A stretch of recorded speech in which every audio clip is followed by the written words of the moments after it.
عمر خیام عمر خیام کا مکمل نام ابو الفتح عمر بن ابراہیم خیام تھا۔ وہ ایران کے شہر نیشاپور میں 1039 میں پیدا ہوئے۔ عمر خیام کا خاندان معمولی حیثیت رکھتا تھا۔ ان کے والد ابراہیم ایک خیمہ دوست تھے اور خیام کے نام سے مشہور تھے۔ خیام کے معنی ہے خیمہ بنانے اور سینے والا۔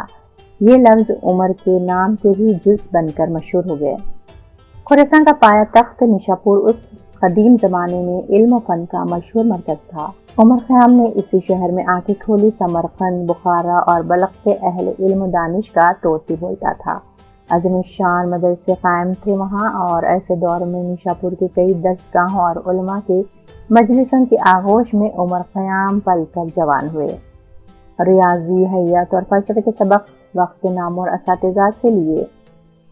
حکیم بو علی سینا کا انتقال عمر خیام کی پیدائش سے 200 سال قبل ہو چکا تھا، تاہم فضا میں ان کے علم و فن کی مہک تازہ تھی۔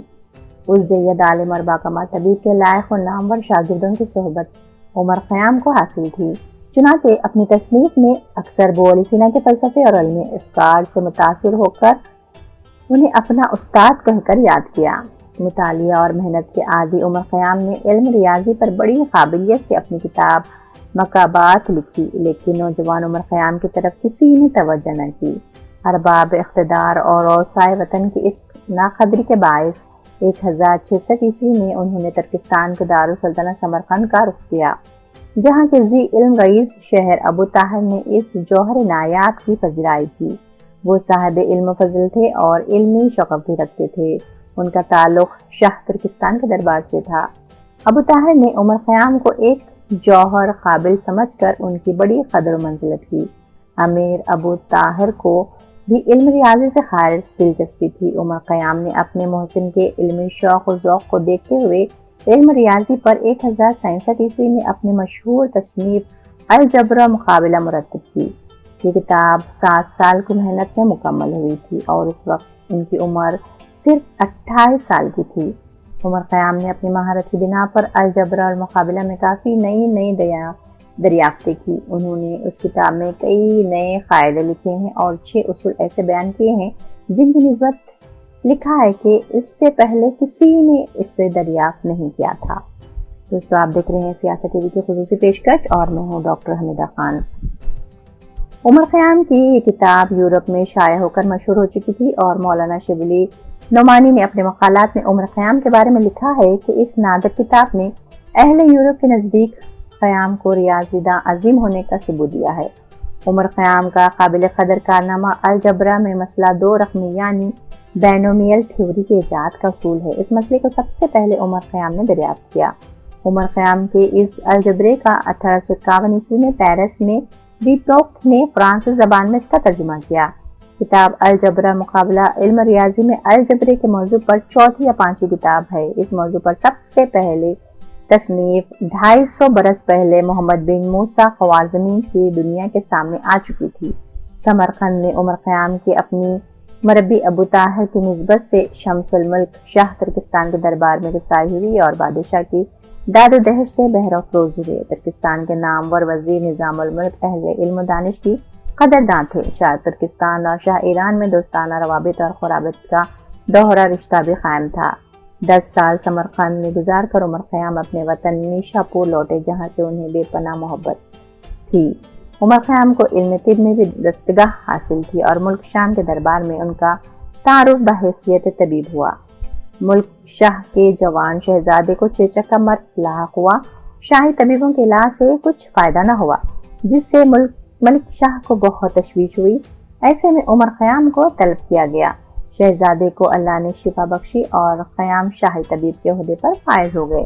ان کی شہرت علم ریاضی، حیات اور فلسفہ وغیرہ میں بام عروج پر تھی۔ بحیثیت طبیب وہ بے انتہا مقبول ہو چکے تھے اور ان کی شہرت عوام اور خواص میں ہوئی۔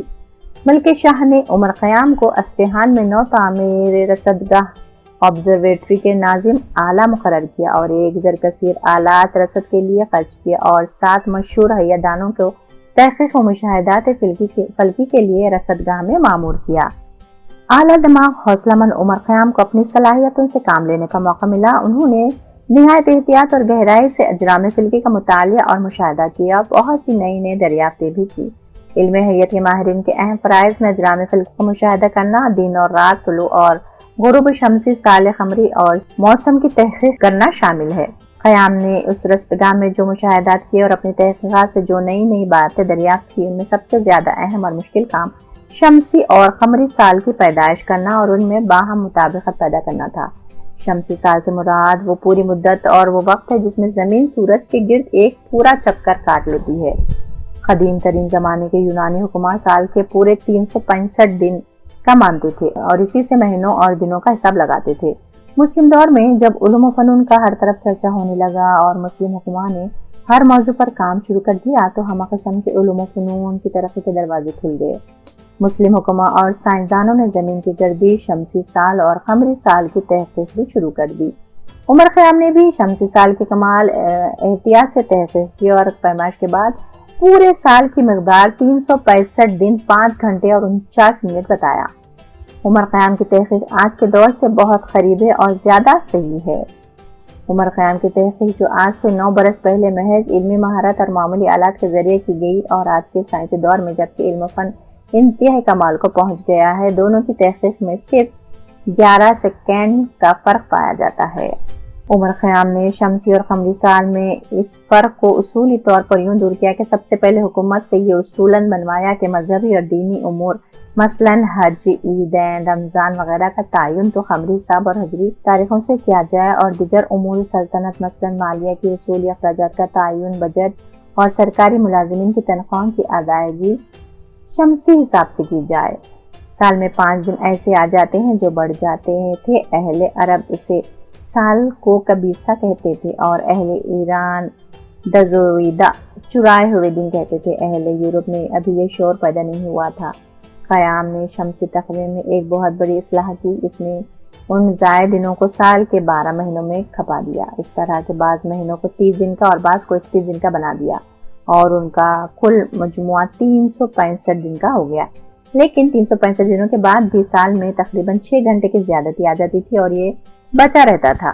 عمر خیام نے ہر چوتھے سال کے ایک مہینے میں ایک دن زیادہ کر دیا، گویا ہر چوتھا سال 366 دنوں کا ہو گیا۔ مزید اصلاح کے لیے 32ویں سال کو لیپ کا سال قرار دینے کا ضابطہ بنایا۔ آج دنیا میں عمر خیام کا اصلاح شدہ شمسی کیلنڈر رائج ہے جو اس کے کمال علم کی روشن دلیل ہے۔ عمر خیام کی قدر منزلت کا یہ عالم تھا کہ شاہان وقت اسے اپنے ساتھ بٹھاتے تھے۔ ملک شاہ کے انتقال 1092 کے بعد خراساں کا خط سنجر شاہ کے حصے میں آیا۔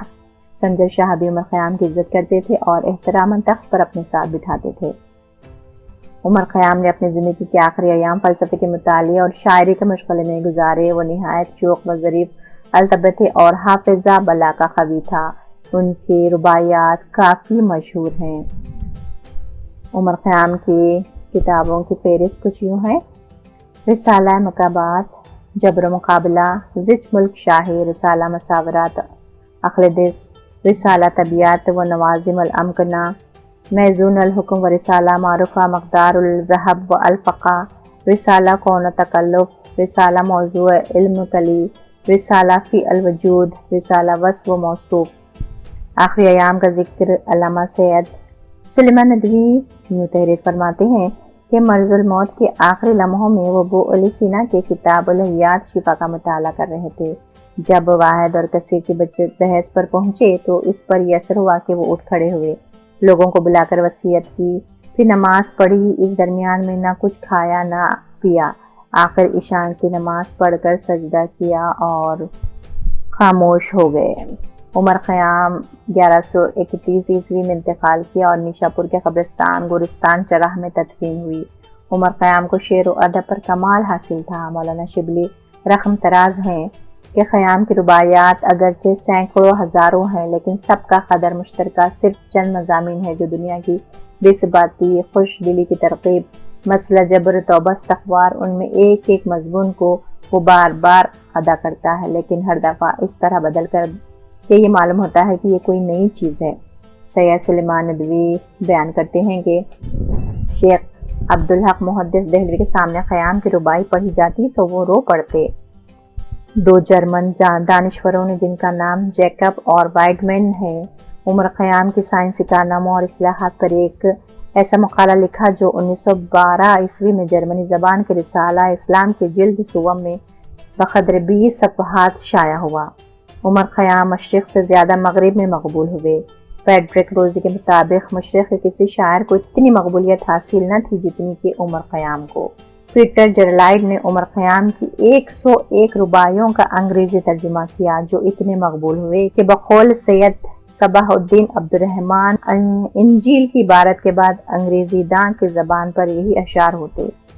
عمر خیام کی رباعیات کا جرمن، فرانسیسی اور روسی زبانوں میں بھی ترجمہ ہوا، لیکن ان کی ذات سے بے سروپا کہانیاں اور داستانیں اور دوسرے شاعروں کے کلام بھی منسوب ہوئے جو اس عظیم مفکر، فلسفی، حکیم اور عالم دین کے مزاج کے خلاف ہے۔ بقول مولانا شبلی، خیام کو آج زمانہ شاعر کی حیثیت سے جانتا ہے، لیکن وہ فلسفہ میں حکیم بو علی سینا کے ہمسر اور مذہبی علوم اور فن، ادب و تاریخ میں امام فن تھے۔ دوستو، ہماری کاوش آپ کو پسند آئے گی، ہم امید کرتے ہیں کہ آپ اس کو لائک اور شیئر ضرور کریں گے۔ اب حمیدہ خان کو اجازت دیجیے، اللہ حافظ۔